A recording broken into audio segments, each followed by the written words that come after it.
Hey folks, welcome back to the Ben and Shaun Podcast, name to be determined. How's it going, Shaun? Yeah, nice. Good call. Yeah, not bad, man. Actually, pretty good. I'm on holidays at the moment. How are you going? Well, happy days then. I'm pretty good as well. It's a weekend, and this weekend has been really, really nice because I've had a chance to relax. Usually I've got to do work of some kind. So it feels like I've been on holiday today. It's been very nice. Done a live stream.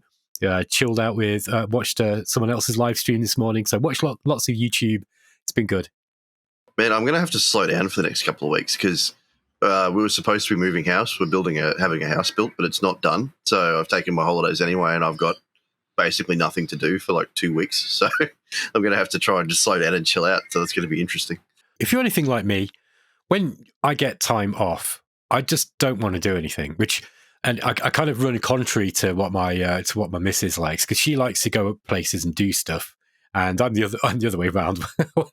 When I've got time off, I just don't want to do anything. I'm quite content just to chill out and just do quiet stuff. Usually recording videos for YouTube or whatever. But I'm really, really pleased that you're on your holiday. This is going to be a cool session, by the way, because we've got some interesting things to talk about. The most prominent thing that has happened, really, in the last week, I guess, is that the Game Awards nominations have been put forwards. I'm interested to know what you think of the Game Awards before I tell you what I think about it. I might have to censor myself a bit. No, the Game Awards, I don't know. I don't really think it's kind of a fun celebration thing, I guess. I've only ever actually watched about half of it once, and I'm pretty determined to never watch it again because it was just this weird corporate parody of an awards show. It was just kind of uncomfortable to watch. But I don't really see it as an awards show. It seems almost like a giant advertisement and an opportunity for Jeff Keighley to fawn over Hideo Kojima. But that's pretty much it. There's a lot of crazy discourse going on around it at the moment, and I'm sort of like, yeah, but do we need to take it very seriously? And yeah, I don't know. What do you reckon? Pretty much the same. It's clearly a marketing effort. It's partly a marketing effort. It's partly a sort of, corporate backslapping exercise. I work for a game developer, and game developers, they put a lot of time and effort into the things that they make. And a lot of them are doing it for the love, and a lot of them are doing it for the money, but they still put love into the game. So that's me being charitable. I think that it can be really, really nice for a publisher to be able to celebrate the stuff that they've made. But I don't see that in this. To me, it feels more like just a sort of corporate circle jerk. I don't think any of these games have really been picked because they are actually Game of the Year, Best Game Direction. I mean, I've actually gone through some of these categories and I'm looking at them and I'm just scratching my head like, what? Like, if you look at the Best Fighting Game category, so I'm well into fighting games at the moment, and I'll give you an example of what's on there. There's five nominations. One is Dragon Ball Sparking Zero, which I've got, by the way, and I think is a fun, good game, but it's not really what people think of when they think about fighting games. Then you've got Grand Blue versus Rising, which is a fighting game. Okay, so that's fine. Then you've got Tekken 8, which is, that's absolutely fine to be on there. I personally don't think it's a great game, but, it's probably going to win. Then you've got Multiverse, which is, I don't even know what that one is. And then you've got Marvel versus Capcom Fighting Collection Arcade Classics, which is a bunch of games. It's a reissue or a collection of a bunch of Capcom games from about 1993 up till about 2002. So I don't get why that is Game of the Year. Like, it's just a very, very odd choice. I mean, I kind of get them putting Dragon Ball Sparking Zero. It's kind of a fighter. It's what's called an arena fighter, though. And hardcore fighting fans don't really consider those kind of proper fighting games, really. So there's only two fighters. I don't know what the hell Multiverse is, but I don't think it's a real fighting game either. So there's only Grand Blue Fantasy versus Rising and Tekken 8 that are actually real fighting games that actually came out this year. So it's a bit weird. Yeah, in the fighting, well, for starters, Multiverse, I'm pretty sure it's a free-to-play Marvel fighting game that's come out on everything, so it's probably some microtransaction-laden thing, but yeah, so it's a free-to-play game. And the Marvel vs. Capcom, that's a re-release, remastered collection of a bunch of games, so the original games definitely didn't come out this year, but the collection has. So, yeah, I don't know much about fighting games, but is there anything else that came out this year that could be in there instead? Fighting game wise, there's been a few games that have come out. There's like an indie sort of game that came out recently. I'll be honest with you, I don't keep on top of, fighting game releases. Most of the games that I've been playing have been out for a few years. I think the last big release in the fighting game community was Street Fighter 6, which was a couple of years ago now. So yeah, I don't know if there was anything really, really big. And there's always like a load of random anime fighters and stuff that I just don't follow, maybe. But that's interesting though, because let's look at the game of the year, for example. And this is kind of weird. So in there, you've got Elden Ring Shadow of the Erdtree, which is a DLC. And then you've got Final Fantasy VII Rebirth, which is just a remake of a really old game. I think Metaphor isn't that like a Persona style game, something like that? Yeah, Atlas, yeah. So it's going to be a Persona thing. You've got Black Myth Wukong, which, yeah, I don't know, like that came out this year. And I think, I think that's fair, but that's not going to win. There's no way that that's going to win. They've put that in there. Like, I'll tell you how you know that that's not going to win. There's just been too many hit pieces written about it by the gaming press.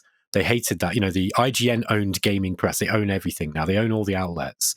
And all of them, in lockstep, basically attacked Black Myth Wukong. So you know that ain't going to win. It can't. Balatro is some kind of card game, I think. So I don't know much about that. And Astrobot's like a PlayStation-exclusive kids game.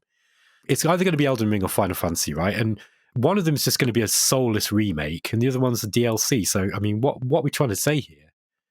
I reckon, weirdly enough, it might be Balatro that wins, just to, I don't know, upset things. Because, I mean, the fact that Elden Ring DLC is there at all, the cynic in me thinks it's just there to stir up some controversy and get people talking about it, which it has definitely done, because everyone's back and forth and they're all like, oh, should it be included? Shouldn't it be included? And apparently someone was talking about, was it The Witcher 3? The Blood and Wine DLC was nominated back in, 2016 or 2017 or something. So apparently there is a precedent for it, but it's still kind of weird. Yeah, so your Metaphor ReFantasia, yeah, that's a Persona-style game. And then you've got, Balatro is a roguelite card game. It's an indie game. It made huge numbers. I think it sold something ridiculous, like 3 million copies or something. And it's a solo developer, so it's a huge thing. I'm guessing they just needed it there as some kind of indie nomination, potentially, for Game of the Year. So that's why that's there. But it's done really well. Whether it's like a Game of the Year material on a more mainstream sort of list, I don't know. But it's done really well for itself. Black Myth Wukong, you're right. I'm sure it's just kind of there to appease people, maybe, because there was a whole lot of uproar about how they thought it wasn't going to be included because the media tends to back this sort of thing. I think they get 90% of the weighting of the votes on this or something. So they thought it might have just been there to keep people happy. Astrobot, I don't know. I know there's plenty of people that have played it, and it does seem sort of like a kid's game, but people have been really enjoying it. They think it's sort of like a throwback kind of thing to earlier PlayStation games, but then the way they describe it, it sounds more like a graveyard of early PlayStation games, because there's apparently a whole bunch of characters and stuff from PlayStation games that haven't been made in years. So it's supposed to be quite good, but it's PlayStation exclusive. Don't have a PlayStation, so I don't really know anything about it. Yeah, I don't know. Like, some of the choices aren't too bad, and then some of them I sort of go, well, why are they there? Like, there's plenty of other decent choices that could have made that list. That's what it is, Sean. I think they're probably adding stuff because they know that it will generate some kind of buzz, because otherwise nobody looks at this to think, what is the best game of the year? Nobody does that, I don't think. None of this looks very credible to me. I mean, let's look at, I don't know, best RPG, for example. So you've got Dragon's Dogma 2, Elden Ring Shadow of the Erdtree, Final Fantasy VII Rebirth, Like a Dragon Infinite Wealth, and Metaphor. It just seems like they throw stuff in there just to be sort of a little bit controversial. Like, is Elden Ring Shadow of the Erdtree that good? Because, I mean, I enjoyed Elden Ring, right? But it's got problems, right? I don't think it would be my pick for Game of the Year, even though I do like Souls-like games, and I like FromSoft stuff, generally speaking. I think they make good games. But Elden Ring's, the whole open world thing with it, I liked it, but I didn't love it, if you know what I mean. It just felt like, I think Dark Souls is a lot more self-contained, because it was more direct. There's a lot of wandering around in Elden Ring, and at least Elden Ring isn't, we were talking about this last week, when we were talking about open world games, weren't we, Sean? And so I won't repeat myself on what I was saying about open world games and the problems, but Elden Ring didn't seem to have quite so many of those problems, because there's actually quite a lot of stuff in that world to actually go and explore and find. And it's quite well made. And because the Dark Souls sort of Well, the Souls-like gameplay is actually quite fun. But still, Elden Ring, I don't know, it's kind of unbalanced in a sense of, really wonky difficulty. And yeah, so I don't know if Shadow of the Erdtree was like a whole lot better. This whole thing is just a bit strange. I think it's very interesting to look at to try to figure out why it is that the games industry are pushing these. They're pushing certain games because there's often a narrative that they're trying to tell. They're often trying to stir up some kind of controversy, as you said, to generate buzz and interest. Yeah, the weighting of the votes in this is something like, it's 90% the games media and then 10% the players or something, because the players get to vote. There's a online form where you can basically pick the ones that you think should win out of all those options. But yeah, it's weighted very, very heavily in favor of the games media. So I would say it's probably just something to do with that. Like, it's whatever the games media people think is the best, which may not necessarily line up with what the players think. And then they've just got some weird categories too, Like, how do you give out an award for the most anticipated game? They're not even out yet. So, I don't know. All in all, it's just generally not... It's cool, like, developers deserve to be celebrated if they've made something good and that kind of thing, but it's... Yeah, the awards show itself, it's something that I don't think should be taken super seriously. Like, it's a fun celebration, but yeah, it's not the be-all, end-all of award shows. I'd suggest that, like, for people like us, it's worth looking at because it's worth looking at to see what the mainstream media are pushing, what mainstream gaming press are pushing, what they think are the best games. Like, I don't like this idea that a remake is going to be the game of the year. Like, does that sound good to you? It doesn't really matter how good a remake is, generally speaking. But modern remakes suck. Bringing old games that are usually very, very good and then kind of homogenizing them, making them more palatable for modern audiences, with all the baggage that comes attached with that. Homogenizing the UI, making, like, for example, we were talking about Silent Hill 2, the remake that they made recently, where it's just a reskin of Resident Evil 2 remake. And I liked Resident Evil 2 remake, but I don't want to keep playing it over and over and over and over again because it's got that same over-the-shoulder camera, the same kind of, inertia on the gun sway, all that kind of stuff. All these kind of mechanics that they're just kind of like shoehorning into all these games. And it's the same, like Final Fantasy VII. The original game was a good game. I don't think it's as good as everyone thinks it is, personally, but it affected people in a big way because it had a cool story. But I don't personally rate story that much as something that, I look for in a good game necessarily. I think story can add to a game, but it doesn't replace a game, right? So, like, what is Final Fantasy VII without the story? It's just another JRPG. And JRPGs are Wizardry 1, right? They've never really moved past the mechanics of the original Wizardry, which was like 1980. So really, I know Final Fantasy VII Rebirth, this second part of this rebooted series. I know the game mechanics aren't the same as Wizardry necessarily, but that's what the JRPG thing is, right? If you look at it, it's basically the same. They haven't really moved on. You had Active Time Battle that came in with Final Fantasy V or whatever it was, or one of the Dragon Quest games. I can't remember what it was, or Chrono Trigger or something. But after that, they never changed. They didn't really change it, and they were basically the same thing. So when you're trying to sell me that Final Fantasy VII Rebirth is Game of the Year, or Elden Ring Shadow of the Erdtree, which is a DLC of a less focused version of a game that is kind of flawed anyway. I mean, people like Dark Souls, don't get me wrong, but the Souls-likes are kind of flawed with the way that they're not tight games. So it's just, I don't know. I need to be sold on the fantasy that these are Game of the Year material, and I'm not seeing it. I don't know anything about Balatro. If it looks cool though, I like the idea of a poker-based roguelite, whatever it is. It sounds kind of fun. Black Myth Wukong, I've got something interesting to say about that. So as a YouTuber and a content creator, I get sent offers to cover games, right? Fairly regularly. I don't get that many anymore because I just basically started saying no to everybody. The guys from Black Myth Wukong sent me, an offer and said, "Oh, we've got this game coming out," and this is before I'd even heard of it. And I looked at it and I was like, "Oh, it looks like it's Journey to the West, or the sort of same myth that Dragon Ball's based on. Oh, that looks cool, and it's a Chinese developer." And then I looked at it more and I was like, it's a Souls-like. Okay, yeah, I don't know. Like, I like Dark Souls, and I don't know if I care about this. My missus was really upset because she was like, "Damn it, why didn't you accept that game? I really wanted to try that."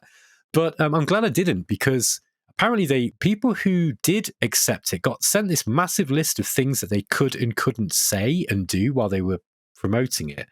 So, like, One of them apparently was that you're not allowed to mention the Chinese Communist Party. It's like, how about fuck off? I'll say whatever I like. So I don't know. They had this massive, massive marketing campaign for it. And I've looked at that game and I don't think it looks that great, man. Me and my missus argue about this because she thinks it looks amazing. She really wants me to play it with her. And I'm just like, oh, do we have to? I'm just not interested. So I never got it. I was talking to a mate who he was basically shitting on it. He's just like, this doesn't look that great. It's going to drop off really quick. And he's a big Souls-like fan. He's probably one of the ones that would think the Elden Ring DLC needs to be up there, but I haven't asked him about it because neither of us really care that much about the awards. But we were talking about Black Myth Wukong, and we was talking about, the numbers are falling off so quickly and all this kind of thing.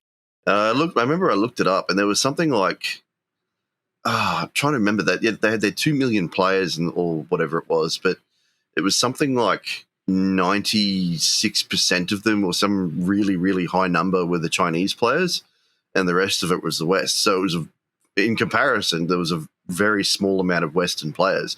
And then it was basically the Chinese people would go to bed and suddenly the player base drops to about 400,000. So I haven't got it. I haven't really had anything to do with it. Like, I'm not that much of a Souls-like guy in the first place. I'm trying to do Dark Souls 3 on the deck at the moment to see how I go, which I've been finding it a lot more manageable with a controller, except when I'm like, I'm going to run through the hints and I'm going to learn how it works. Then I just get stabbed by the first enemy anyway. And it was just like, you're an idiot. So I think Black Myth Wukong, like, it seemed like it was okay. It had a bunch of sort of amateurish design issues from what I've heard about it, but overall it was pretty decent. I don't know if you could call it a game of the year, but then again, I don't know enough about it to make a call on it either way. I'm not going to shit on it because I don't know the game. I watched a fair amount of content on it, and it looks like the developers put a lot of passion into it, I'm going to say. And I think that's great. If people like that kind of thing, that's fine. I don't know, it just felt like, I like Dark Souls because Dark Souls feels like an RPG still. And the original, the very first one. And Dark Souls 3 is a good game as well. And I've not played Dark Souls 2, but I like Dark Souls 3, but I really, really like Dark Souls 1. I think that's a really good game. And so, you've played a bit of Dark Souls, you know how it is. But there's plenty of exploration still. And I think Black Myth Wukong was a little bit more like, it was less about the levels and more just about the boss battles. And I like the boss battles in Souls games, but that's not all that I'm after. Now, I might be misrepresenting the game because, like I say, I don't know a huge amount about it, but is it Game of the Year material? Maybe. I don't know. If this is the best that they can come up with this year, then I don't know. Having a remake in there, it just goes to show you just how strong this remake culture stuff is at the moment and how pervasive it is. Really just throws into highlight just how unimaginative and unwilling to take risk, risk averse publishers and developers are these days. They're just not willing to take risks. They just gone to the Memberberry school of games design now, I'm afraid, where they're just like, we can't risk making a new intellectual property because it might flop. So we've got to go with stuff that everybody knows and is familiar with. Not really realizing that people are kind of fed up of it. And actually in the gaming community at large, at least people who care enough about games to comment, because there's a lot of normie gamers who are quite happy just to play the games. And, they put 20 hours into a game, they leave the happy thumbs up on Steam, and then they move on to the next cool thing that comes along. That's absolutely fine. I'm not slagging anybody off. I think, that's absolutely great. But if you're interested in gaming as a culture, like we are, as a hobby, as a culture, as something that you really want to, that we've invested a lot of time into, those kind of people, I'm seeing increasing pushback against remake culture because it's just, I've got no problem with remakes, by the way. There are some really good remakes that have been done. Resident Evil 1 remake that came out on the GameCube in 2002 is one of the best games that's ever been made, in my opinion. It's so good. It's different because it was remade by the same team, most of the same team that did the original. And it's like, well, we've got better technology now. This is how we really wanted to do this game. And the game is fundamentally the same gameplay-wise as the original. Instead of what we've got now where they're just kind of resurrecting these, through some sort of kind of like video game corporate necromancy where they're exhuming the bones of these great games. They've built these kind of constructs like Frankenstein's monster. They just get crapped out of a factory and it's the same game every time. And then they just kind of drape the skin of the old franchise over it. And it goes, look, it's a reboot of Silent Hill. It's like, no, you've just repackaged Resident Evil 2 remake, except it's loads worse. How have you done that to Silent Hill, which was Silent Hill 2, which was apparently a really, really good game. I think people are really fed up with this. And so to see that in Game of the Year, to me, and I think to a lot of people, is going to be a sign that we're really in trouble. If that is the best they can do, that we are really in trouble, man. That and a DLC. Yeah. You know, if I could segue into something, I reckon we need to do our own Game of the Year thing at the end of the year. And if we did, I reckon I would probably maybe put Stalker 2 on that list somewhere. Because, well, there's just a news thing that came out that says it's sold over 1 million copies. And that was a few days ago, so it could be double that by now, for all we know. But the reviews seemed a little middling, except I haven't actually read the reviews because they're all from like Eurogamer and that, but I've seen posts from those publications saying that they're actually updating their reviews to account for the day one patch. And I've been playing it myself, and it seems like a bit of a flawed gem. Like it's got some technical issues, but nothing that can't be fixed. Like it's definitely released a bit early, I think, a bit undercooked, but nothing looks like it's unfixable. And underneath it, there's a really good game that just needs some polish. So that's what I reckon about it. That sounds great, man. Now, this is something I want to talk about because we'll segue back into talking about the game itself, but I think this is an interesting topic of discussion I want your opinion on. How useful is it now for publications or reviewers to be reviewing games on day one and then spending 90% of the review talking about bugs, knowing that they're probably going to be fixed within a week? How many times have you gone back, right, and read a review of a game from 10 years ago, and the review is entirely about bugs that got fixed later? And so basically, and they give it a bad review or something because of the bugs. To me, I was thinking about this and I was like, right, I don't find that useful at all. I think it's absolutely useless. However, you are bound by journalistic integrity to tell the truth about what the game is. I think as a reviewer, like, you know, when we were doing stuff for Explorminate, there was kind of a push to try and get stuff out fast, right? Timely reviews. And I really pushed back against that when I was there because I was like, I don't think they're useful because of one, you've got like week one patch, which always comes out for these games, which completely changes everything.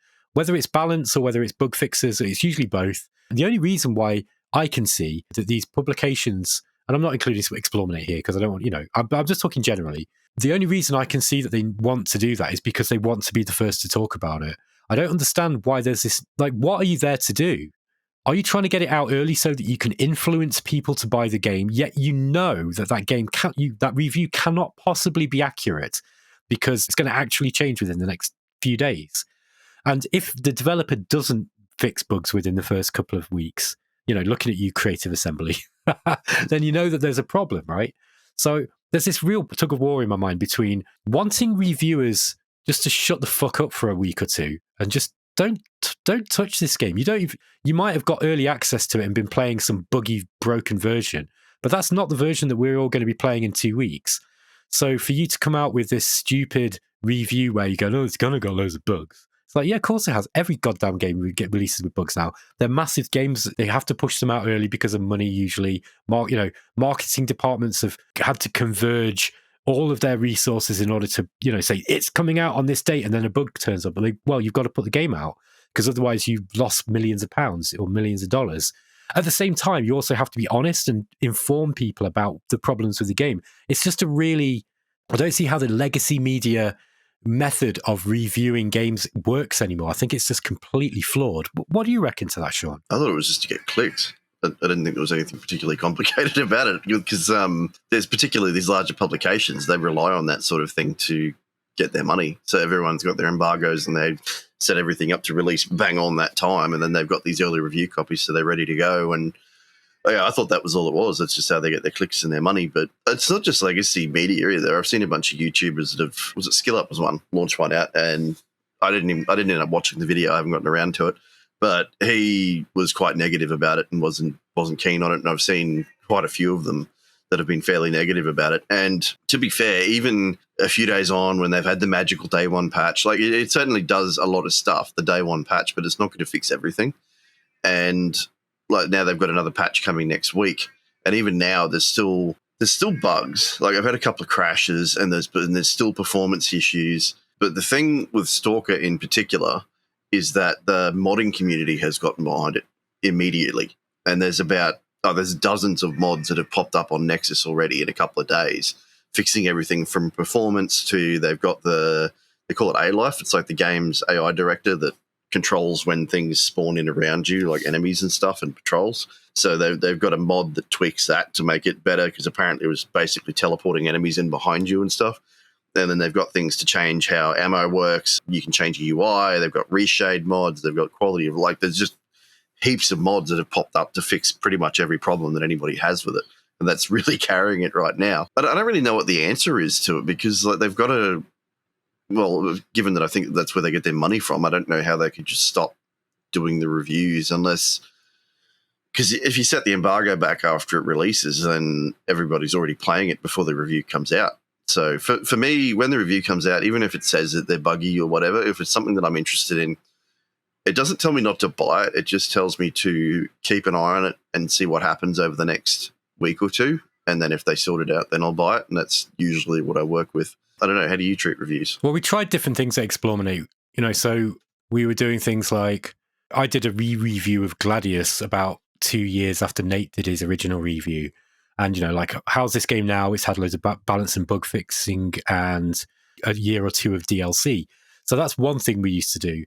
I don't care if that's their money, that's how they make money or not. I'm not interested in that. I want to be charitable and assume that it's not just about money, just for the moment. Let's just assume that they are providing a service for people to make an informed decision on whether a game is any good or not. From that perspective, I think day one reviews are absolutely useless, or next to useless.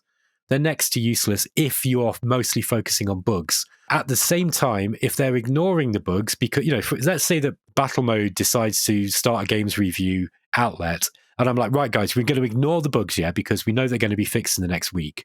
So just ignore the bugs, talk about the game. That's really dishonest as well.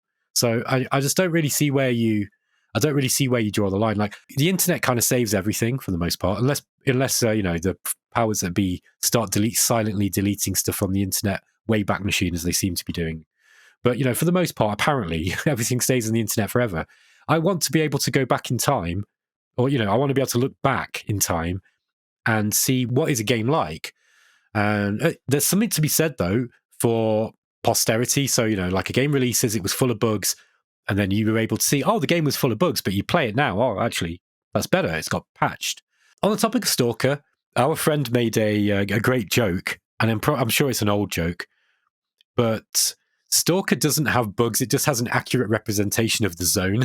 I thought that was really funny, man.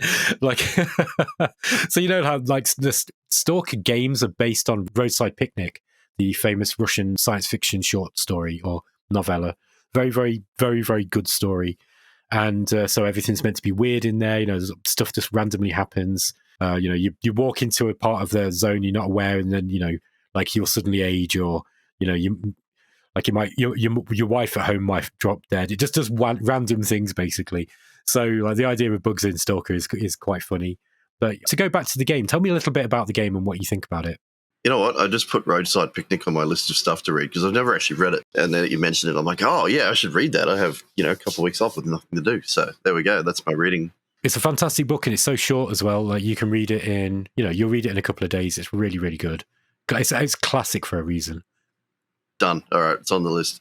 So for me, I'm not really a big Stalker guy. I know our friend that you're referring to has tried to get me into it, and he's said, I'll play the original. You need to play the original. And I tried playing the original. It's just like, it feels a bit too dated for me. I'm not a real, okay, I'm a little bit of a graphics fanatic, but I'm not like too crazy with it. But the thing with games from that early 2003 or early 2000s was they're just starting to bring out 3D graphics. And a lot of the time it was pretty janky and pretty rough and doesn't hold up super well 20 years later. So I did go back and I tried the original, and I was like, this is just, it's a bit too dated for me to really get into.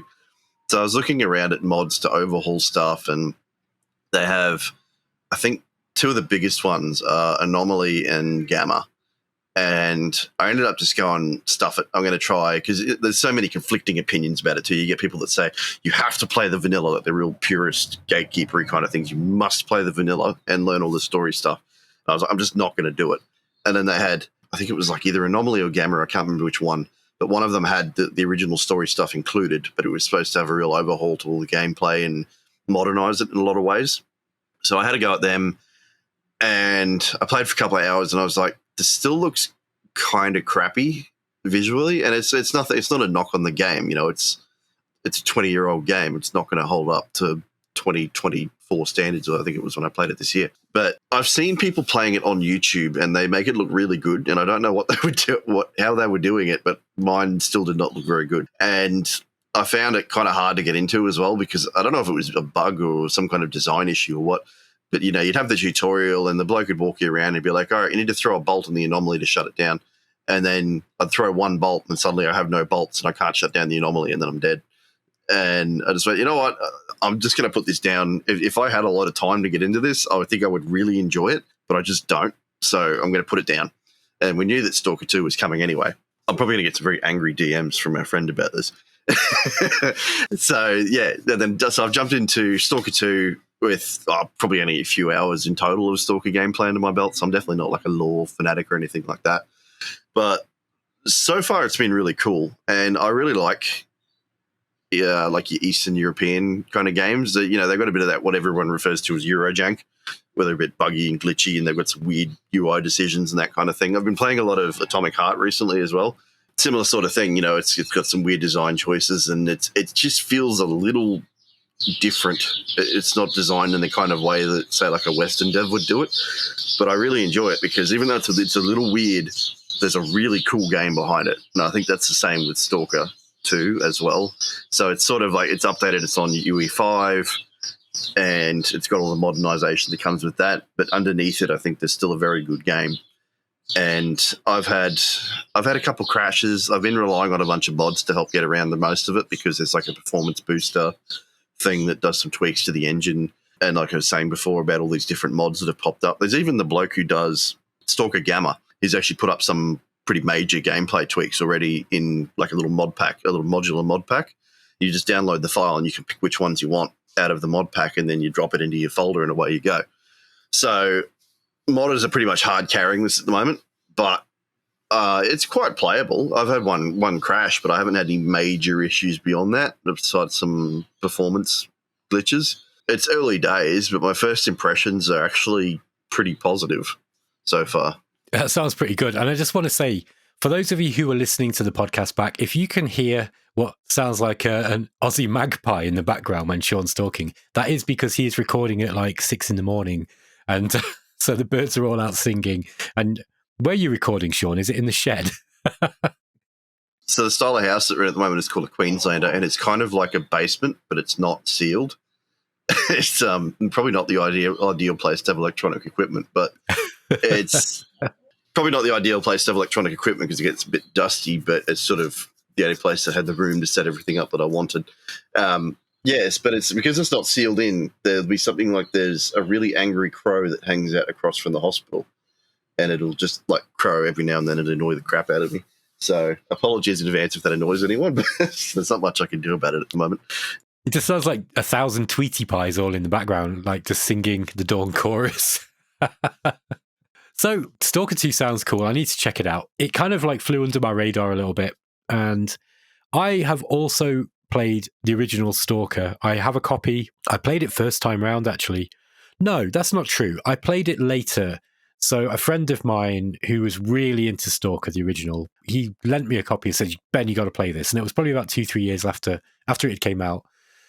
So it was before the big mods, and I played it and I thought, yeah, this is, I see why people like this. This is really cool. And yes, it's got a lot of Euro jank, but as our friend Wojak says, it is part of the charm of the game, that if it's buggy, it's just kind of, well, this is what happens in the zone.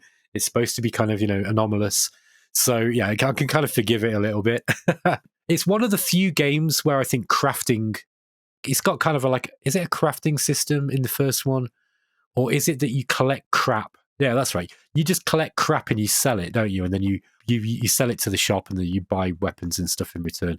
But yeah, I think the original Stalker is a really good game, actually.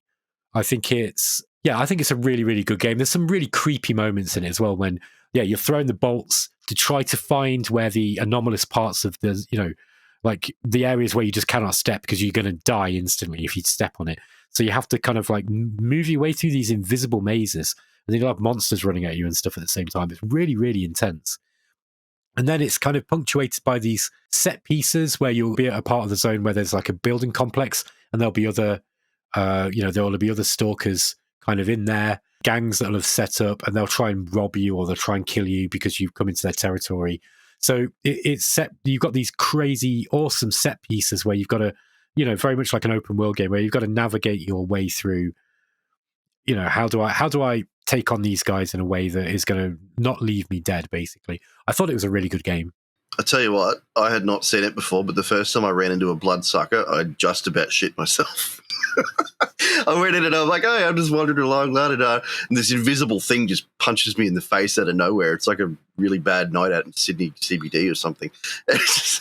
And then I'm like, what the hell? And then it just went invisible and took off again. It killed me. I had no idea what it was. I'd never seen one before. And I was like, holy shit, this is cool. And I came back, and then I just basically sprayed it with an AK and then killed it. And then it was like I ran into this other thing called a poltergeist, the first one that you run into. I'm coming up to the ship. All of a sudden, I got smacked in this face with a milk crate. And I go, where the hell did that come from?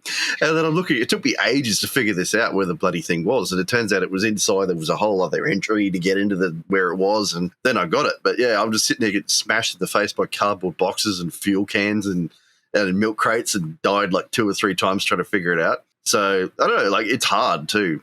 It's definitely not a very forgiving game. Like even with the tweaks I've put in, it's been nothing crazy. I don't want unlimited carry weight or anything like that. I just sort of wanted to make it a little more manageable. And I think where I've got it now, I'm pretty happy with it. But that's the thing. Like I think I agree. I don't obviously, like I said, I don't have experience with this, but I tend to forgive a fair bit as long as there is a really good game underneath it. Like it's crashed a couple times. Doesn't really matter. It's either auto-saved or I've saved about 30 seconds before something went wrong.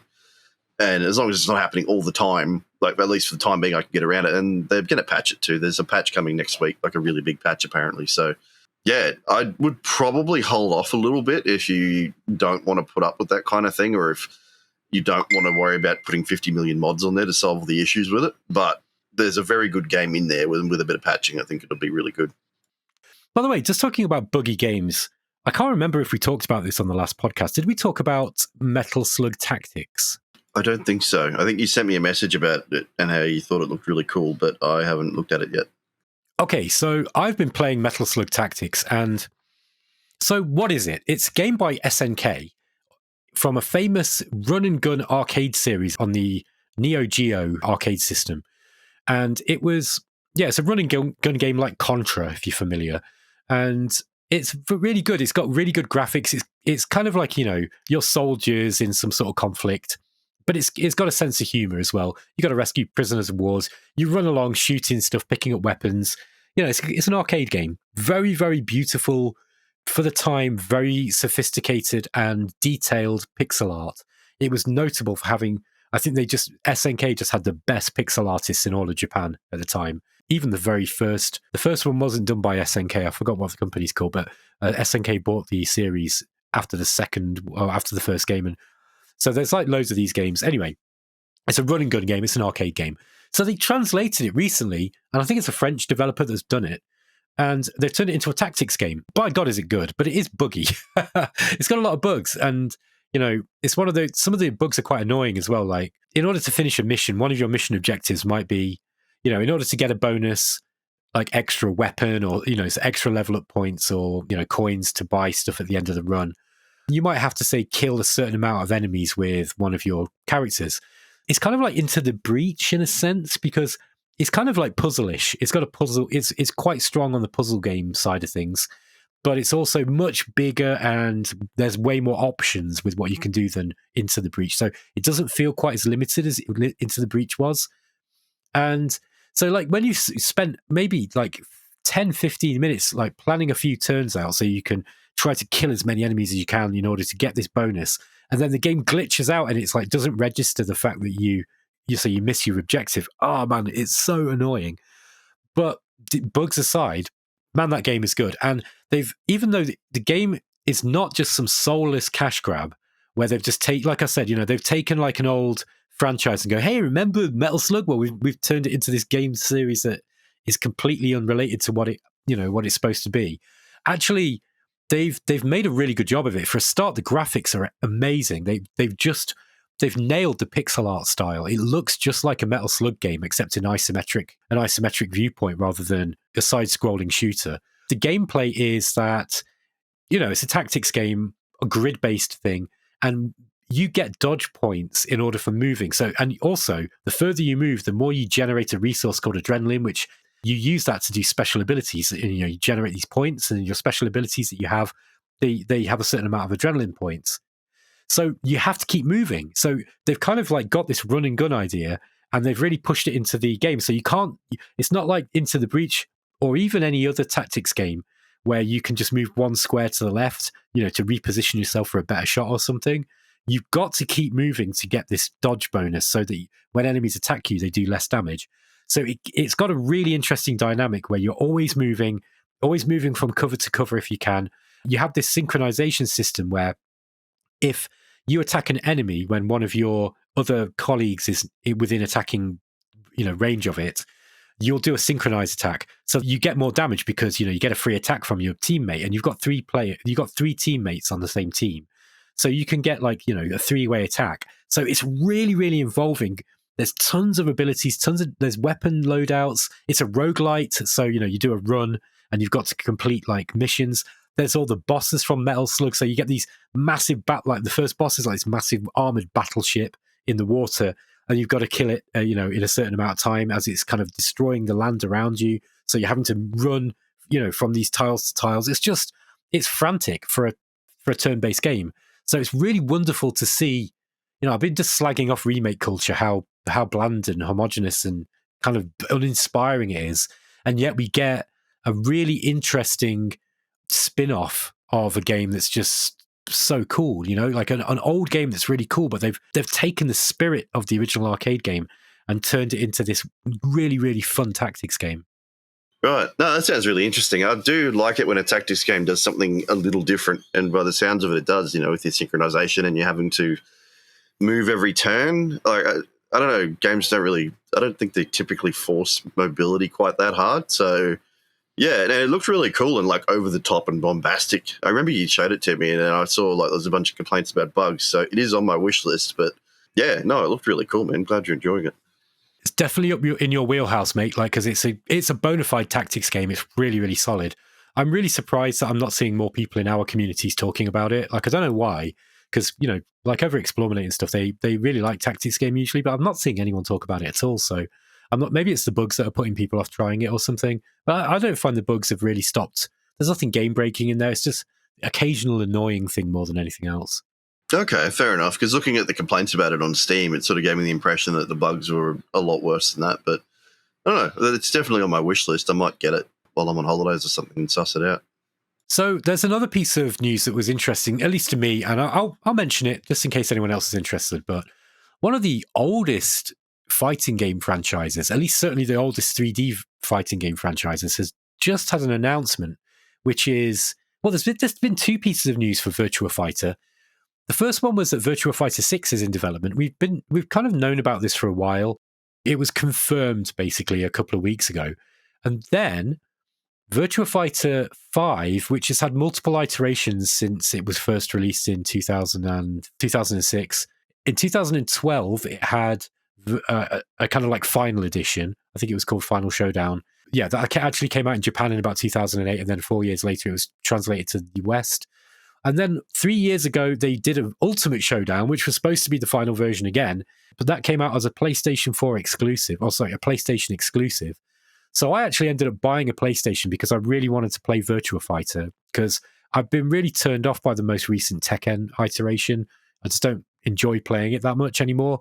They've just made it scrubified, and I've done a whole video on YouTube about this if anybody's interested in seeing. But so the Virtua Fighter, though, is such a beautiful fighting system. It's really kind of pure and untouched. There's no kind of super moves, like, big fireballs or crazy cinematics that take 5 or 6 or 7 seconds to play out. So it takes you out of the game. You got to sit there waiting for this, stupid cinematic to finish. It's just, meters. It's just a really, really pure fighting game. It's all about the fighting style, different kung fu styles and all that kind of stuff. And so we've just had news that Virtua Fighter 5 is coming out again, and it's going to be the final version this time, apparently. And it's also coming onto Steam. So I can finally get rid of my PlayStation because that's basically the only game I was ever playing on my PlayStation 4. There's going to be a whole new group of people on PC, like a whole new audience that are going to be opened up to Virtua Fighter. Bearing in mind that Virtua Fighter 5 is 20 years old now. It's like nearly 20 years old. So it's a 20-year-old game, but people are still playing it today because it's that damn good. It's such a solid fighting system. So yeah, that was really big news to me. I'm really, really excited because I love playing fighting games. I've got back into them in a big way in the last sort of 2-3 months, because I've just needed a break from strategy games, and they're just so fast to play, and they're skill based, which really suits me as a former juggler. So yeah, I'm really, really excited about that. Are you interested in the slightest in fighting games, Sean? At a very basic level, I've dabbled with them a bit. I played a bit of Soul Calibur, Dragon Ball Z. I think it was Kakarot or something. I don't know. One of the DBZ ones. Played. I want to say like Tekken 6, maybe. I don't know. It's a very casual passing interest. They're fun enough. I just suck at them, and I've never really taken the time to. They've never really sucked me in enough to get practice at them. I was glad you put in the thing about Virtua Fighter 5 with its release, though, because I heard some people on another podcast talk about it ages ago, and I was like, I think they said it. Yeah, it was something like they've been playing it for years and years and years, and then you're like, oh, it just came out. I'm like, wait, what? So yeah, no, it's interesting that it's been out for that long and people still play it. So that's super cool. Is it supposed to be more of a harder to master kind of thing than most other ones? Yeah, it's got a reputation as being difficult to learn. That's not really fair, I don't think.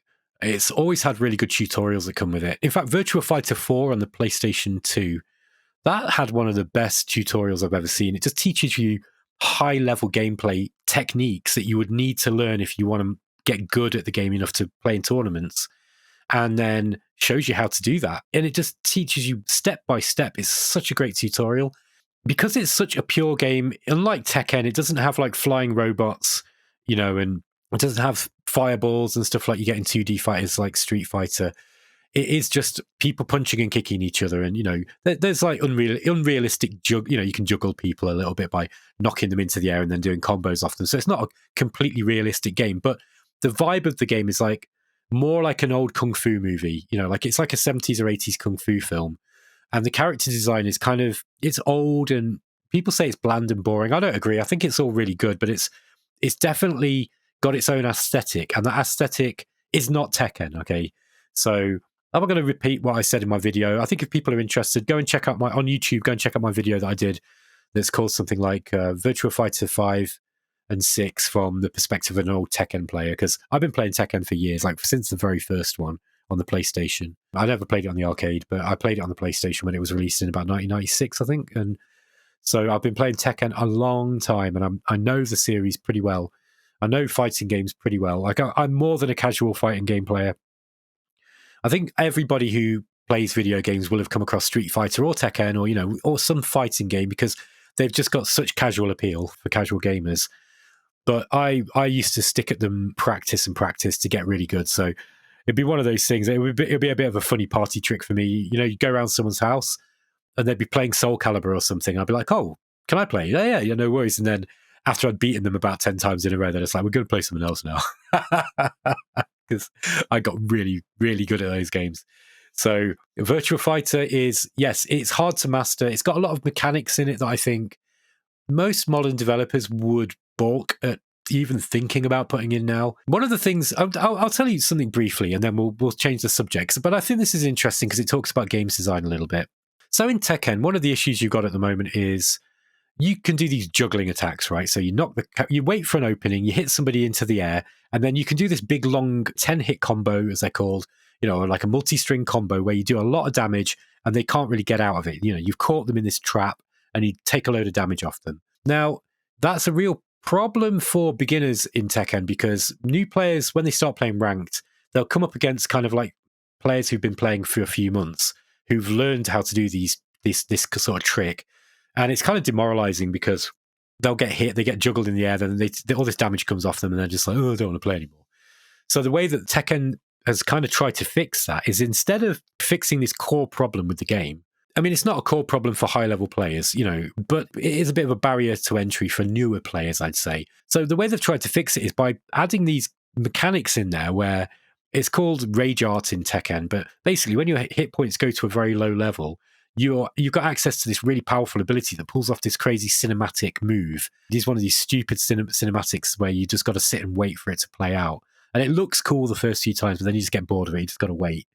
And it does a huge amount of damage. So the designer of Tekken said, we put that in because we want newer players to be able to beat better players. It's just a real shame. Now, Virtua Fighter thought about this problem years ago, right? They thought about this problem. How do we get it so that players don't always use the same combo against one another when they're playing at lower levels before they get good at the core mechanics? So they put this weight system in. And the weight system is certain characters are lighter physically than others, and some of them are heavier. So the ones that are physically lighter, they get more damage done to them when they get hit, and they'll be juggled higher. So certain combos that work on lighter characters won't work on heavier characters. Now, this gives the game a bit of a reputation as being hard to learn because it's like, oh, God, you've got to learn which combos work on which characters and which don't. Yes, you do if you want to play at high levels. But at lower level plays, it prevents kind of intermediate sort of players just spamming the same combos out without learning the nuance of the game. And, it forces them to up their game. It's a really clever mechanic that guides everybody in the direction of improving. That, right, is Japanese games design at its pinnacle.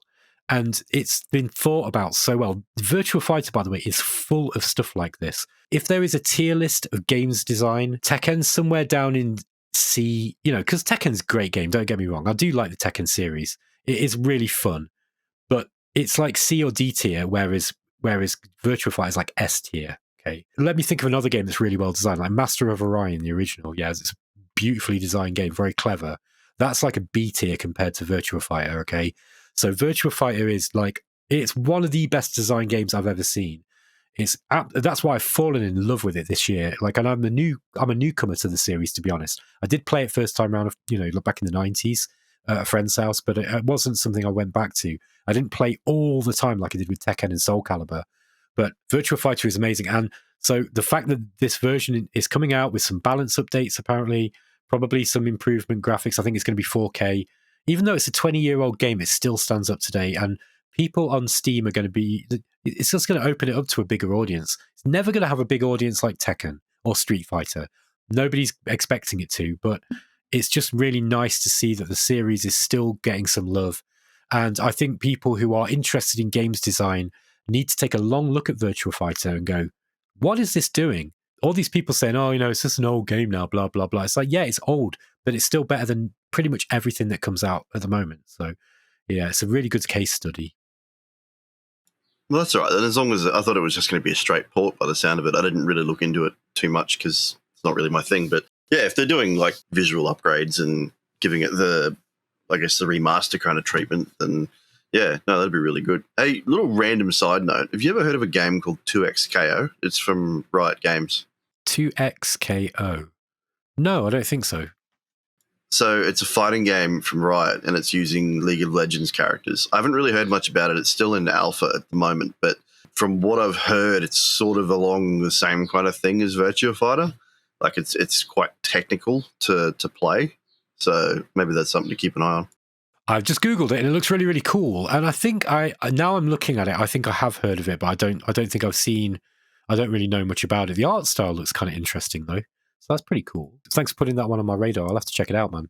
Yeah, I think it's not due out till next year or something, but they run alpha tests. I remember hearing someone talking about they attended one of the alpha tests a little while ago and they were kind of mixed on it. I don't know. I think they're still working out a way, like you're talking about with Virtua Fighter, how they have the system where like new players can still do well. I think they're trying to sort of still figure out that balance. It seems to be more aimed at the higher end of player at the moment, but it's not due out until sometime next year, so they've got plenty of time to work on it. I'm interested to know what you think about this topic, because I think we touched on it last time, or I touched on it. And how do you onboard new players into a complex game without making the game boring for veterans? Without making it too easy or without simplifying it or streamlining it, whatever the popular euphemism is for making the game dumbed down. How do you do it without dumbing down the game for veterans? Have you got any ideas on this? Because I'm racking my brain trying to figure it out. I don't know. I think you can have the more complicated mechanics as long as you tutorialize them properly. So if you're a veteran and you already know how to play it properly, you can just go and play the game. But if you're a newbie and you need to learn how things work, as long as you've got decent tutorialization, like you can have your basic ones. Say you've got a turn-based tactics game or something, right? Like you learn your basic stuff, like how to move to cover, how to fire your weapon, that kind of thing, and then you can do more advanced stuff like, I don't know, just off the top of my head, for unit synergies and base management and things like that. Like you introduce more advanced features as you go, and you could have, say, a basic and an advanced tutorial. I wouldn't say it's uncommon, but yeah, no, I think as long as you tutorialize it properly, there's no reason you shouldn't be able to include more advanced mechanics. What I'm starting to see in modern games generally, is that games are being made a lot easier. And I think, like, we see this in 4X quite a lot. 4X gamers, newer people coming into the genre, are struggling with things like, oh, there's too many cities to manage. So the genius idea they had was, okay, well, let's just limit you just having 3 cities then. Like Gladius or something. And I think it works in Gladius, but let's just, I'll just use that as an example. So, people don't want to have to, they go, oh, it's a chore to have to manage too many cities. Now, back in the day, we just got on with it and we enjoyed it. Is it that modern gamers are less tolerant of repetitious stuff, maybe? It seems to be now that rather than kind of teach the advantages of having, like, this game with lots and lots of city management, how to approach it so it's fun, instead they just change it and they just kind of strip the soul out of the games that we used to love. And maybe I'm just being an old man shouting at cloud again, but it does feel like 4X particularly is really suffering with this one, where every single new game that's coming out now, it seems to have to do something to kind of shake the genre up. And often that thing is they've stripped something away, or they've simplified something in a really, really drastic way that kind of makes it so that it doesn't really feel like a 4X game anymore. And I know 4X is not the only genre kind of, coming across this. I think part of it is that there's so many games coming out now too, so people are they're often trying to jump between a whole bunch of different games with their free time. And there's people that have a lot more free time than I do, and they bounce around between like 4 or 5 games in a week. So maybe with some things, they just jump in and expect to be able to pick it up quickly. And if that doesn't happen, they get frustrated with it. I don't know if that's part of it, but that sounds likely. I think that's an astute point. I think we are so oversaturated with games now. They're so cheap as well, relatively, because there's always sales on and stuff. They're way cheaper than they used to be when, we were growing up. So, like back in the day, I guess, when we were young, you'd get a game and unless you were rich or something, or you're wealthy, like I wasn't wealthy growing up. So I'd probably be stuck with the game that I bought for a good while. And so even if it was a bit of a shitty game, you kind of was stuck with it and you'd have to persevere with it.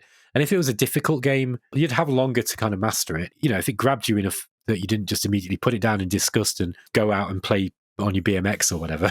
But and in the same way, it kind of rewarded people for sticking with these games, because often there was more content like later on. Like with a fighting game, for example, you might be able to have fun with it instantly by beating the game on easy mode. But if you really ramp the difficulty up, it's going to kick your ass. And then there's a real sense of satisfaction being able to play to that high skill level, right? Maybe you're right. Maybe it's because games are so easy to get hold of that everybody's attention is being pulled in many different directions at once. So many games, they've got to grab you immediately. And in order to be able to grab you immediately, they've got to be easy. They've got to be simple to understand. I don't know. Do you think that's fair? Yeah, I think so. Well, like I grew up with RTS and first-person shooters. I had games like your Doom and your Unreal Tournament and that kind of thing, and then also your Age of Empires, Warcraft 3, that sort of thing. I used to play it at a semi-competitive level. It was sort of competitive, but low-level kind of competitive, because that was all that I had. We didn't really even have the internet until I was in my early teens. When we were younger, I used to live out in southwest Queensland, and if we wanted to get a computer game when I was like 7, 8, 10 years old, you get things delivered by train once a week. So the only game I had to play for about an entire year was the first Neverwinter Nights game. And that was all I had. So, of course, you're going to spend heaps and heaps and heaps of time on that and get really good at it. But now, I think, we've got so many games pulling our attention that it's hard to focus on any one thing. And that's a problem that I'm trying to deal with myself too, because I have a bad habit of just jumping around all the time. But I think that's a big part of it, yeah. Yeah, because it's interesting, because I think most of the games that I've got now, I've got thousands of games, right? And that's sad to think about. Most of them don't get played like they really deserve to. So I try not to buy bad games, right? But I've got some mediocre games, I'd say. I've got quite a lot of mediocre games that I still enjoy. But even the games that I've got that are absolute bangers, absolute classics, they don't get played because, as much as they really deserve, because I just don't have time, and I've just got so many of them. And I think this is one of the reasons, by the way, why accurate games critique is really important. Because I think if we've got accurate games critique, where people are trying to inform, they're trying to analyze these games, pull them to pieces, and then really convey what it is about those games that's good and what's bad, so that other people are educated, and we can all come into some kind of group collaborative effort to really narrow down what it is about games that are good. We're going to be able to make better informed decisions about the games that we buy, right? And then we're going to be giving those games that are really good the time that they deserve. Because, man, it sounds like you got a lot of time out of Neverwinter Nights, right? And why not? That's a great game by all accounts. I never really played it a lot, but I was around in that era, the Black Isle era, and I guess Neverwinter Nights was the first 3D kind of version of those. But those games were designed to be played over and over and over again, and that's really hard to do with an RPG, by the way, with a CRPG, to make those games exciting, to be played over and over again. Like, I don't know about you, but we're talking about Final Fantasy VII, right? JRPGs, the early ones, there were very few of them that were fun to play more than once, unless you really like the combat systems. And the combat systems are quite basic. It's Wizardry 1, right? How complex is Wizardry 1? So, but Final Fantasy VII was not a very... I played it I don't think I even finished it, to be honest. So I don't love it like everyone else did. But I finished Final Fantasy VIII, and I played that one through a second time because I liked the combat system. But after that, you're about done with it, yeah? But then you get a game like Neverwinter Nights, which was designed to be super replayable. You got a year's worth of play out of it or whatever, because the train to Wallaby Springs only came once a year or whatever it was. So I know that's not literally what you were saying. It was once a week, thank you. We're kind of caught up with once a week, yeah. But anyway, so these games had to be good, right? And how many games do people play now where they just play it over and over? Now, there is a certain subset of gamers who do just play 2 or 3 games. In fact, there's a lot of people like that. I reckon that most of the people who are on Steam have probably got a library of games, about 5 or 6 games. Yeah, I do think that there's a lot of normie gamers who are like that. Not everyone's like us, are just kind of game addicts, or like me at least, like a game addict who just plays all of them.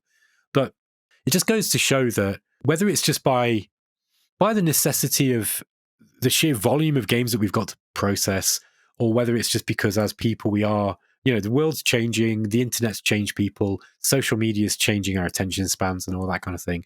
So I've got loads of tactics games, for example, where I've played them for about 10 hours and really kind of, maybe won a couple of runs of it or something. And then I've never really gone back to it. And I feel sorry for the developers because they've probably put 100 hours worth of play into that. If you play in, if you really explore all the different unit synergies and in roguelike type games where you've got all these collectibles or upgrade leveling up trees that you can explore, I ain't going to see that in 10 hours. And how many games have I got where, I'm just not going to see all this content? It makes you wonder, doesn't it? Yeah, it really does. And I think Steam is a big component in that too, because when it first came out, I was one of those Luddites who thought, oh, Steam's dumb. This thing's stupid. It's never going to take over from CDs.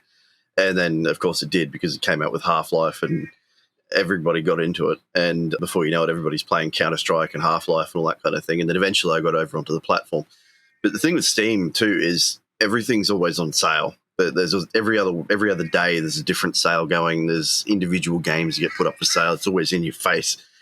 And, there's a cooking game sale this week, and there's like 100 games that involve, I don't know what it was, crafting or cooking or something. I didn't even look at it because I don't care about cooking in a game. But then they had another one where they're like, there's a turn-based carnival. And then it was just full of deck builder roguelites, which was kind of weird. But anyway, that's not the point. But that's the thing. Like, they've always got these ads and the sales, and it's always in your face and encouraging you to buy more stuff, which of course they are, because they make money out of it. But I think that's a big component in people's decision-making, at least on the PC platform too. Yeah, that's going to be it. Yeah, and I'm just kind of thinking, like, today, for example, I was doing a live stream and I was chatting about Distant Worlds 2 because somebody asked me a question about it, and I played it for a little bit and just kind of watched the AI play it, really. And then somebody asked me a question, and they actually got the name of the game wrong. They wanted to talk about something else, but they said, I think they were meaning to talk about Emperor of the Fading Suns, but they were actually like, oh, what's this about Armageddon Empires? And I was like, oh, let me show you. So I started playing this game, Armageddon Empires, and it's like a turn-based 4X digital board game deck builder. It's a really, really good game, but it was designed by an absolute genius games designer who was making board games, digital board games, called Rick Davies, and he had a company called Cryptic Comet. And so I was like, oh, I'll play a bit of Armageddon Empires if you've not seen it, and I'll show you. And then the guy was like, oh, actually, this is not what I meant, but this looks really cool. And I was sat there playing it, and I got that feeling that I was just talking about. I was like, God damn it, I need to play this game more, because I've played this game quite a lot, and yet I still don't feel like I've even scratched the surface of it, because it's such a deep game with so much content. And it made me feel a bit spoiled. Like, I felt really spoiled as a person, because I was like, I've got so many damn games and I just don't play them properly. We don't have time in our lives, right? You know, we've only got an X amount of time for leisure outside of work and family commitments. I'm lucky compared to other people. I've just seemed to have engineered myself a life where I've got a little bit more time than everyone else. And yet still, I don't have the time to play all these crazy games I want to play.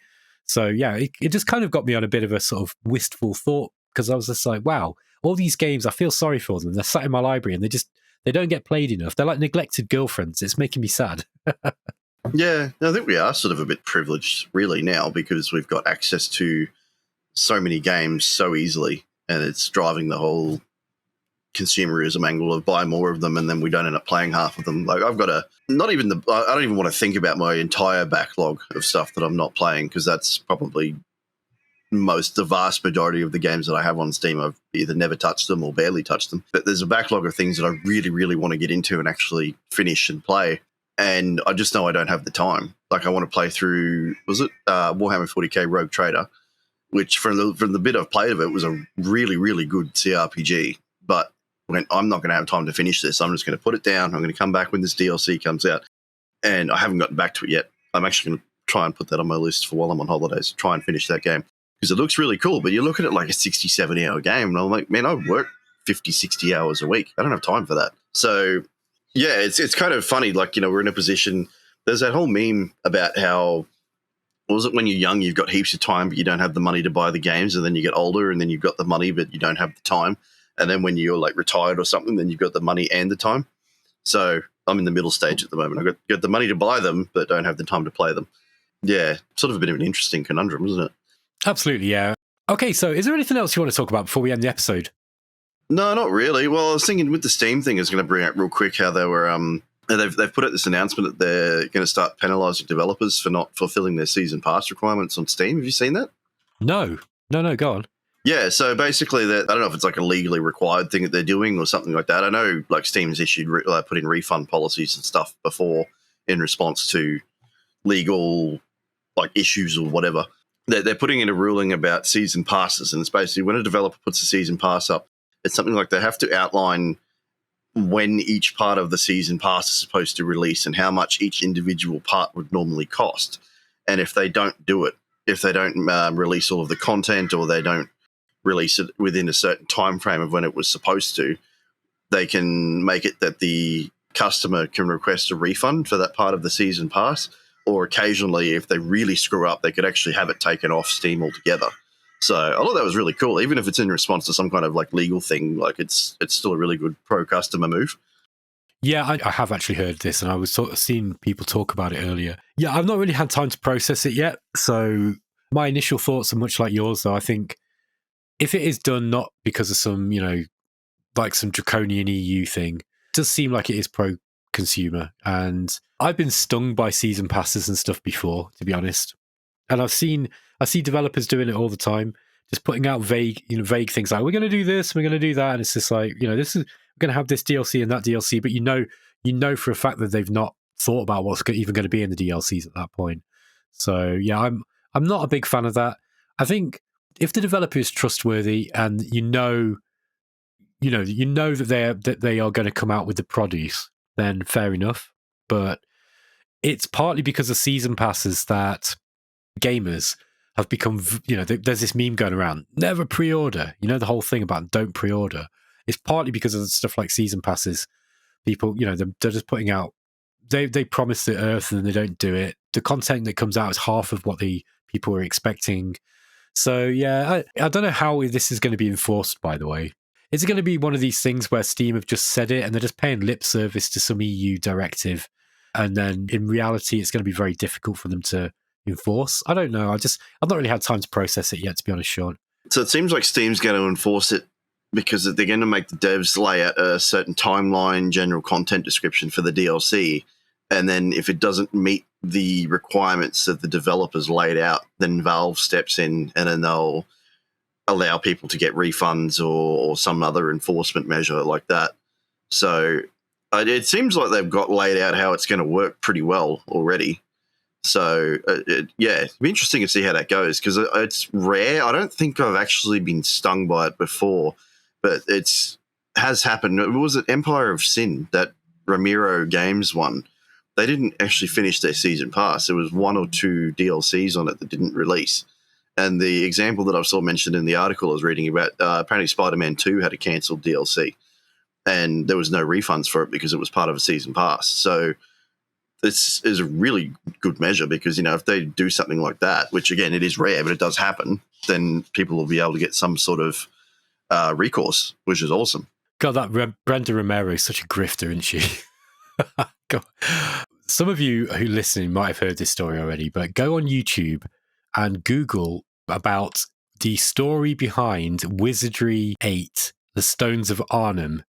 It's one of the most amazing stories of internet culture you'll ever hear. And it involves Surtech, who made Wizardry, and the legend that is Cleveland Mark Blakemore. It's Danknet is the channel. And the video is called Cleveland Blakemore and the Mysterious Stones of Arnhem Game. You've got to check this out. It is like I'm going to leave you all on this one because it's just such a bizarre story. And it's true as well. It's one of these stories where you're like, that can't be true. This has got to be made up. It's just crazy. And then it turns out, no. This is true. Cleve was telling the truth. It's this mad story, man. So just hearing Brenda Romero's name just made me think of that. To go back to the point, yeah, I think if developers are releasing these DLCs, selling these DLCs, and they're not completing it, that's really crap. They shouldn't be doing that. That's really, really bad. And it just throws the whole industry into disrepute because you're stealing, essentially. You're making promises and not kind of coming through. It's the same with, failed Kickstarters. Now, at least failed Kickstarters, not failed Kickstarters, but Kickstarter projects that just kind of fizzle out. So many people use it to embezzle money off people. And even when it's a well-meaning failure, like they tried and they failed, that's still bad. You shouldn't really be taking money off people until the game is finished, in my opinion. Yeah, and by the way, on this topic of Steam, it might make you feel a little bit better, but I'll tell you, Valve are more on it than you would think when it comes to what they're let on the platform and the way that they will, the way that they go about it. Like, there's often a negotiation process basically going on between publishers and developers and Valve over what you can and cannot do. And they will often say, no, you can't do that. You're not allowed to do that.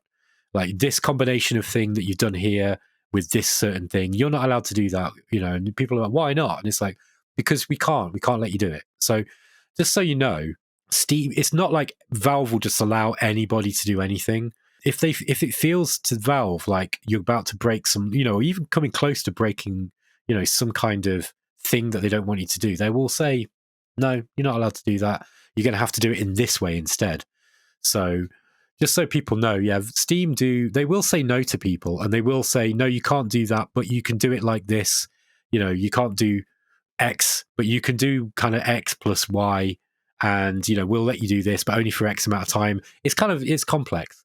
But yeah, so I think people sort of have this idea of Steam just being either this monolithic entity that is just, sort of amorphous and just allows people to do everything, or that they're kind of like, yeah, they don't enforce any of the rules. No, it's not like that. And they do talk to developers. Like, if developers will have a contact, that they can talk to at Valve to ask some questions about, when can we do this sale?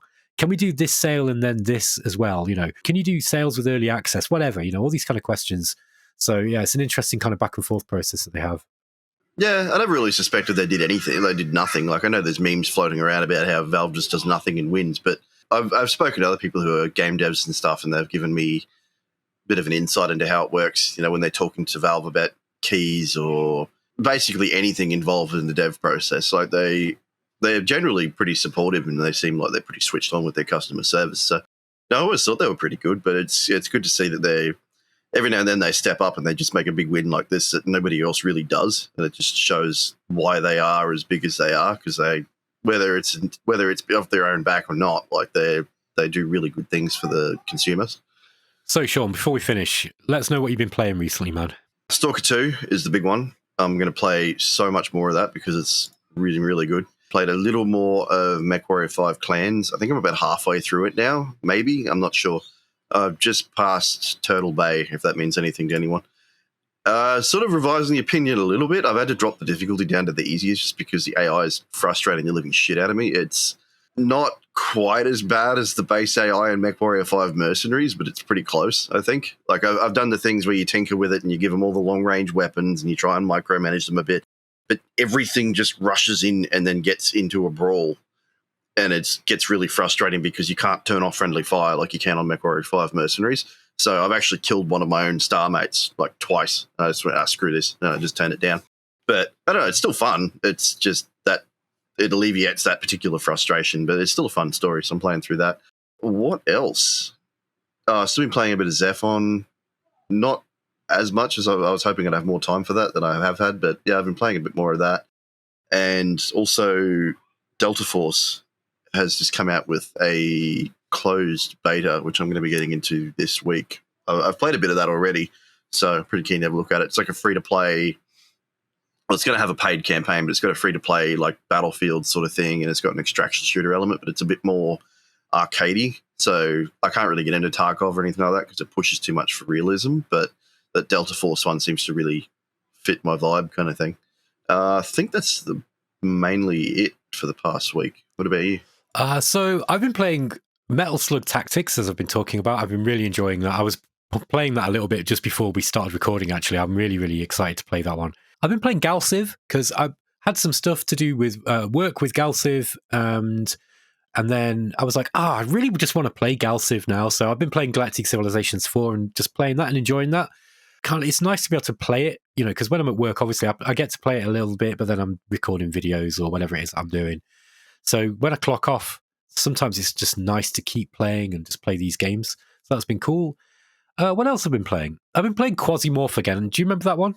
I don't have it, but I've seen people talk about it a bunch of times. Oh, man, you've got to get that game. It's really good. It's like, I think it'd be right up your wheelhouse. It's kind of like a roguelite, almost like a classic roguelike a little bit, but it's a mission-based roguelike, basically, but really, really brutal. I think you'd like it, man. I've also been playing the old Resident Evil games. So Resident Evil 1, 2, and 3. I've just been playing those through again. So I've been playing Resident Evil 1 HD Remake, which is my favourite version of Resident Evil 1. And then I've just been playing the original Resident Evil 2 and Resident Evil 3. They were re-released on GOG recently, the PC versions of the original PlayStation games. And they still play really, really great. I actually prefer them to the remakes, I think. So, in fact, I definitely prefer Resident Evil 3, the original, to the remake, because the remake sucks. So, yeah, that's been my kind of like comfort food game, as Drexy would say. Like the games that you just don't really want to do anything. You just got a bit of time to kill, so you just put it on, just play the game. And yeah, Resident Evil, man, really been getting into those again. Sweet.